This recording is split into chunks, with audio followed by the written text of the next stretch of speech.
സുധാര, സുധാര, സുരേഷേ, സുരേഷേ.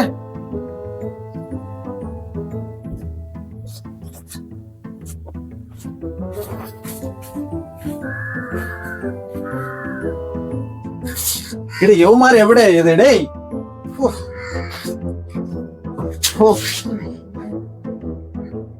കെട്ടിയിറങ്ങി എങ്ങോട്ട് പോണ്? എന്തടേ രാവിലെ?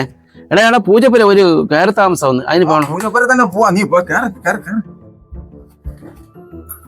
ഇടാ അവ എവിടെ? ആടെ സുരേഷ് ഞാൻ അവിടെ എവിടെയെങ്കിലും കാണും. നീ എന്തോന്നടേ കിടന്ന് ബെരികിനെ പോലെ കിടന്ന് തുള്ളണത്? കാര്യം എന്തോന്നടേ? നീ അവനെ വിളി. സുരേഷേ, സുരേഷേ, എല്ലാവർക്കും പ്രശ്നം.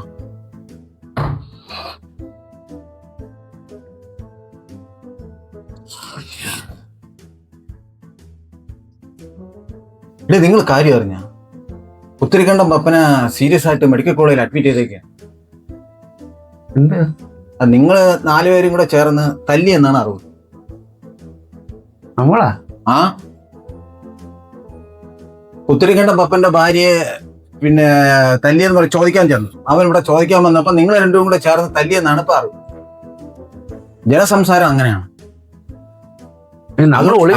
അതുകൊണ്ട് ഞാൻ പറഞ്ഞ നിങ്ങൾ 4 പേരും കുറച്ച് ദിവസത്തേക്ക് ഇവിടെ എവിടെന്നെങ്കിലും മാറി നിൽക്കുന്നതാണ് നല്ലത്. ഇത് പോലീസ് കേസാവും. ഇവിടെ അവരെ തല്ലിയതല്ല വിഷയം, പപ്പനെ തല്ലിയതാണ് വിഷയം. പപ്പ ഇപ്പൊ സീരിയസ് ആയിട്ട് ഇപ്പൊ ഹോസ്പിറ്റലിൽ അഡ്മിറ്റ് ആണ്. അതുകൊണ്ടാണ് ഞാൻ പറയണത്, നിങ്ങൾ കുറച്ച് ദിവസത്തേക്ക് നിങ്ങൾ 4 പേരും ഇവിടെ നിന്ന് മാറി നിൽക്കണമെന്ന്. എന്തിന്? ഞാൻ എന്തിനു മാറണം? ഞാൻ ആരെയും തല്ലിയിട്ടൊന്നുമില്ല. പപ്പനെ തല്ലി ഇയാളാണ്. ഇയാൾ തല്ലണം ഞാൻ എന്റെ കണ്ണുകൊണ്ട് കണ്ടതാ. ഞാൻ അത് ഏത് കോടതിയിലും പറയാം. ഞാൻ ഒരുത്തരം തല്ലിയിട്ടൊന്നുമില്ല. ഞാൻ എന്തിനു ഒളിവിൽ പോണം? നിങ്ങൾ അതങ്ങ് വിട്ടേരാ. ഞാൻ എന്തിനു പറഞ്ഞ? ഞാൻ ആരെയും തല്ലിയിട്ടൊന്നുമില്ല. തല്ലിയത് അദ്ദേഹമാണ്. അദ്ദേഹം മാറിയാൽ മതി. ഞാൻ ഏത് കോടതിയിലാണ് പറയാം. ഞാൻ അയാളെ തല്ലിയിട്ടൊന്നുമില്ല. ഇയാളെ തന്നെ വല്ല പെണ്ണുങ്ങളെ വീട്ടിൽ കയറി തല്ലാൻ പോയത്. പിന്നെ തല്ലേണ്ട ആവശ്യം ഉണ്ടായിട്ട് തല്ലി. ആ പിന്നെ നീ അല്ലേ പറഞ്ഞത് അവള് വന്ന് പറഞ്ഞ നിന്റെ കേസ് കൊടുക്കണം മുഴുവൻ ഞാനാണെന്ന്? അതുള്ളതല്ലേ ഉള്ളതാണോ പറഞ്ഞത്? ഉള്ളത് ഓടിപ്പോയി തല്ലു. പിന്നെ അവിടെ വന്നിട്ട് അവിടെ ആവശ്യമില്ലാതെ എന്റെ മുഖത്ത് നോക്കി കാര്യങ്ങൾ പറയുമ്പോഴത്തേക്ക് അറിയാതെ അടി അടിച്ചു പോയി. അത്ര തന്നെ. വീട്ടിൽ കയറി പെണ്ണുങ്ങളൊക്കെ തല്ലിയാലേ ഉപ്പാട് വരെ ഓടില്ല. അണ്ണാ ഞാൻ ഇതിൽ ഉത്തരവാദില്ല. നിങ്ങൾ എന്നെ പറ്റി ഒന്നും സംസാരിക്കുന്നു വേണ്ട. ഒരു കാര്യം ഞാൻ പറയാം, നിങ്ങൾ പരസ്പരം വഴക്കൂടാനുള്ള സമയമല്ല ഇത്. ഇത് പോലീസ് കേസായി. ഈ നിങ്ങൾ കുറച്ച് ദിവസം, അതുകൊണ്ടാണ് ഞാൻ പറഞ്ഞത്, സീരിയസ് ആയിട്ടാണ് ഞാൻ പറയുന്നത്, കുറച്ച് ദിവസം ഇവിടെ നിങ്ങൾ മാറി നിന്നേ പറ്റൂ. ഏത് സമയത്ത് വേണോ പോലീസ് ഇവിടെ വരാൻ സാധ്യതയുണ്ട്. പോലീസ് വന്നാ കൊണ്ടുപോകും. ഞാൻ പോകില്ല. ഞാനും തല്ലിയിട്ടൊന്നുമില്ല. നിങ്ങൾ അത് വിട്. ആ പരിപാടിയും വിട്ടരാ. എന്നെ പോലീസുകാരൻ തിരക്കുന്ന ഞാൻ ഉള്ളത് പറയും. നീ വഴി. ഇവ എന്താടാ ഇങ്ങനെ? അവനെ സിറ്റിയിലിട്ട് വേറെ ആരോ തല്ലിയതായിരിക്കും. അതിനെ ഇവൻ കണ്ടെന്നല്ലേ ഇപ്പൊ ഇവൻ പറയണത്. ഇവൻ ഇങ്ങനെ സ്ട്രോങ് ആയിട്ട് പറഞ്ഞു കഴിഞ്ഞാൽ നമുക്ക് പ്രശ്നമല്ലേ. നീ ഒരു കാര്യം ചെയ്യും, പുള്ളിക്കാരത്തേക്കും ഇല്ലേടാ ഒരു കടപ്പാടം.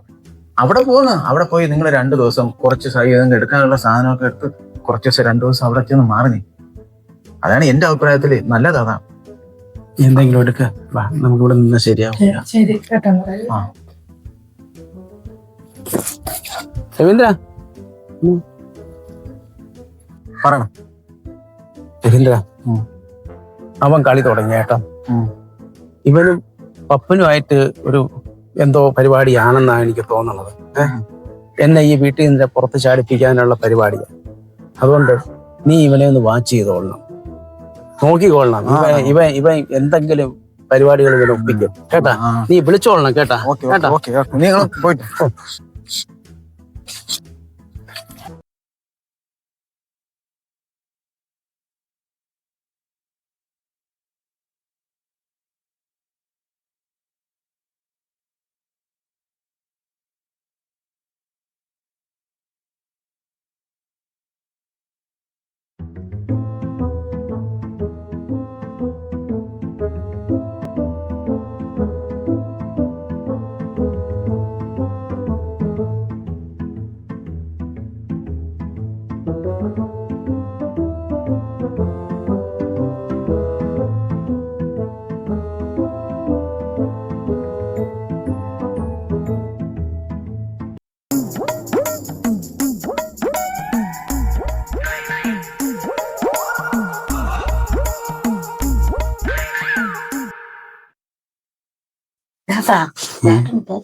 പോയി തോന്നുന്നു എന്നെന്തോ വല്ലയിടത്ത് ഒളിവിൽ പോയതായിരിക്കും.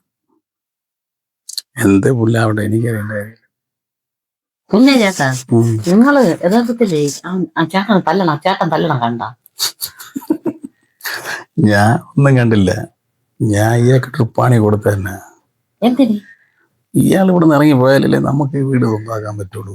നിനക്ക് എന്റെ ഐഡിയ കേട്ടിട്ട് മനസ്സിലായില്ലേ? ഇനി എന്തായാലും കുറച്ച് ദിവസത്തേക്ക് പേടിക്കണ്ട, സമാധാനായി. അദ്ദേഹം ഒളിവിൽ പോയ കോളാണ് പേടിച്ചിട്ട്. പൊണ്ണ രവീന്ദ്രൻ പറയണം നിങ്ങൾ 4 പേര് വിളിക്കണം. നമ്മളെന്തിനാ വിളിക്കുന്നത്? നമ്മൾ ഒരു തെറ്റും ചെയ്യില്ല. ഇയാൾ കണ്ട പെണ്ണുങ്ങളെ വീട്ടിൽ കയറതെല്ലാം മാല വയ്ക്കണ്ടേ? അനുഭവിക്കട്ടെ. ഞാൻ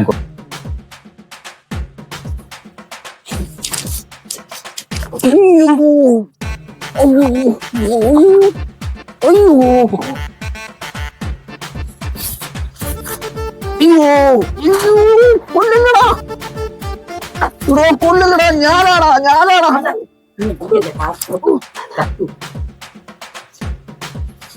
ഇയാളായിരുന്നു.